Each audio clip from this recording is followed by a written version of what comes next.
Video শুরুতেই তো দেখছেন আমার জামাই আর ছোট্ট রান্না করছে। ওদের রান্নার কারণ বা ডিটেইলস ভিডিওতে বলবো, বাট আগে শুনে নিন ওদের কেমন লেগেছিল রান্না করতে। ভাইয়া রান্না করছে ফিশ ফ্রাই রান্না করছে, ফিশ বারবিকিউ রান্না করছে। তোমার কেমন লাগছে সাবির? একটু নাম বলো। অসাধারণ লাগতেছে রান্না করতে। ছোট তোর কেমন লাগছে রান্না করতে? আমার আসলে too smart, too much smart, ভালো লাগতেছে।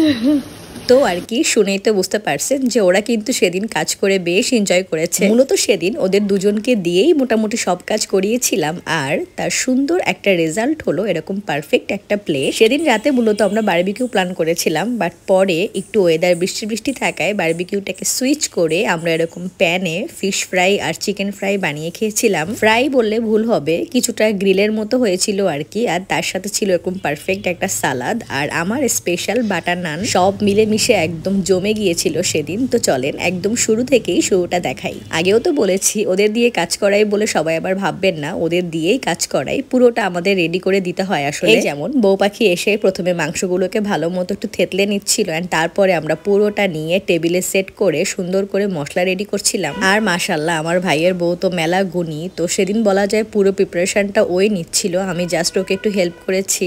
ফার্স্টেই এখানে ফিশটাকে ম্যারিনেট করার জন্য পেঁয়াজ, আদা, রসুন, হালকা জিরে বাটা আর আম্মুর একটা স্পেশাল বাটা মশলা বানিয়ে পাঠিয়েছিল, সেটা দেওয়ার পরে টমেটো বাটা, বারবিকিউ মশলা, ধনে গুঁড়া, জিরে গুঁড়া, সামান্য একটু চিনি, সামান্য লবণ, লেবুর রস, টমেটো সস, মোটামুটি যা যা সস ছিল বাসায় সবকিছু দিয়ে ভালো মতো মাখিয়ে নিয়েছি। আর এই মশলার যে মিশ্রণটা এটা কিন্তু আমার আম্মুর রেসিপি, আম্মু বাসায় এরকম প্রায়ই বানায়। আর ছোট্টুর বিশেষ করে এই ব্যাপারটা মুরগির থেকে মাছে বেশি ভালো লাগে, তাই সেদিন ও আবার স্পেশালি মাছও কিনে এনেছিল, তো সেই মাছটাই আগে ম্যারিনেট করে রাখলাম, এন্ড দেন মাছটাকে সুন্দর করে মাখিয়ে এক সাইডে রেখে বলা যায় মোটামুটি সেম মশলাতেই শুধু একটু আদা রসুন বাড়িয়ে দিয়ে আমার আম্মুর স্পেশাল একটা মশলাটা ওইটাও একটু বাড়িয়ে দিয়ে সুন্দর করে আর একটা মশলা বানিয়েছিলাম চিকেনের জন্য। আর এই মিশ্রণটার আসলে মেজারমেন্ট আমার কাছে জিজ্ঞাসা করেও লাভ নাই, কারণ আমি আসলেই জানি না। তবে আমি যেটা বুঝলাম আপনার বাসায় যে কয় রকমের মশলা আছে 5 ফোড়ন বাদে সব দিলেই মোটামুটি এটা ভালো লাগবে ইনশাল্লাহ।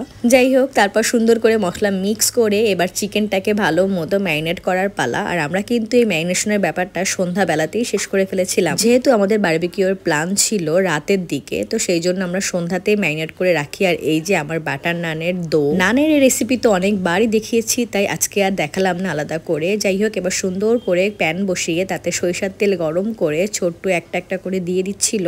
আর এই ব্যাপারগুলোতে কিন্তু আমার ভাই একটু বেশি এক্সপার্ট আর কি। আর এদিকে আমি নান বানিয়ে নিচ্ছিলাম, যদিও নান কিন্তু আমি মাত্র একটা কি দুটো বেলেছিলাম, বাকিটা বউ পাখি বেলেছিল আর কি। তো যাই হোক, এভাবে সুন্দর করে আমরা সবাই মিলেমিশে কাজ করছিলাম। এদিকে দেখলাম চিকেন একটা একটা করে হয়ে যাচ্ছে আর ছোট্ট আরেকটা করে করে দিচ্ছে। আবার কিছুক্ষণ পর দেখলাম যে ও সরিষার তেলের বদলে বাটার ইউজ করা শুরু করেছে। বাটার বলেন আর সরিষার তেল বলেন, সেদিন কিন্তু আমার বাসায় পুরো স্মেলে ভরে গিয়েছিল, এত সুন্দর একটা অ্যারোমা বের হচ্ছিল কি বলবো। দেন আর কি এদিকে সবার ক্ষুধা লেগে যাচ্ছিল, তাই ঝটপট করে নানগুলো সুন্দর করে ছেঁকে নিচ্ছিলাম। অ্যান্ড তারপর ছোট্টু বসে গেল তার স্পেশাল সালাদ বানাতে। একদম বলা যায় সালাদ কাটাকাটি থেকে শুরু করে মাখামাখি সব কিন্তু ওই করেছে, আর আমার জামাইকে দিয়ে মাছ ভাজি করাচ্ছিলাম। এই যে মোটামুটি মাছও রেডি। এবার চলেন আমি সুন্দর করে একটু মেও বানিয়ে নেই। আর আমার এই স্পেশাল মেও রেসিপি তো আমি অলরেডি আপলোড দিয়েছি। জাস্ট ডিম, দুধ, হালকা একটু রসুন আর একটু তেল দিয়ে ভালো মতো ব্লেন্ড করলেই কিন্তু হয়ে যায়, এক্সট্রা কিছুই লাগে না। আর সেদিনের মেওটা কেন জানি একটু বেশি ভালো হয়েছিল আর কি। তো যাই হোক, এরপর মেওটিও বানিয়ে আমরা চলে গেলাম একদম ডিরেক্ট সালাদে। যেভাবে রেস্টুরেন্টে একদম পারফেক্ট সালাদ বানায় ঠিক সেভাবেই ছোট্ট এখানে বাঁধাকপি, শসা, টমেটো কেটে নিচ্ছিল, আর তারপর এখানে টক দই দিয়ে দিল।